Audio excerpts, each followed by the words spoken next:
Okay, maayong hapon kanatong tanan sa atong mga higala, igsoon, mga kaila, mga kauban, mga kakuya, mga silingan, kadula, kabowlers, at ang atong mga kasilinganan diya nga mga bull club, especially here in Iligan City. Aduna ko'y balita kaninyo. This coming September 7, 1 o'clock in the afternoon sa Iligan IIT Gymnasium.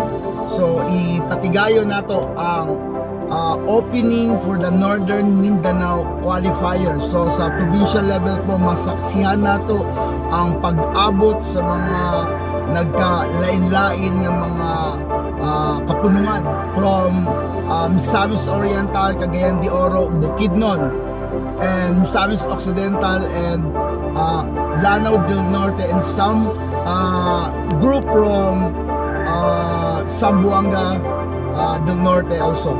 So they're planning to join us and play and participate this Northern Mindanao qualifier. So this event is a historical at first na diin tapuko nato ang nagkalain-laing kapunungan sa tibuok rehiyon di sa norte sa punuan nga dapit sa Mindanao. So I hope and I pray that through sports we can be united and express our emotion and love and enthusiasm sa larangan sa basketball.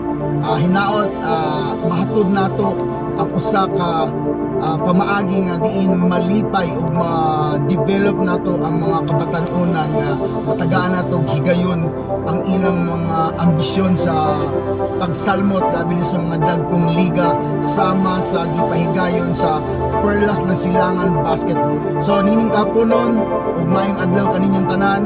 Once again, PSBL o Perlas na Silangan Basketball League welcome you and invite you to watch and join the first Northern Mindanao qualifiers.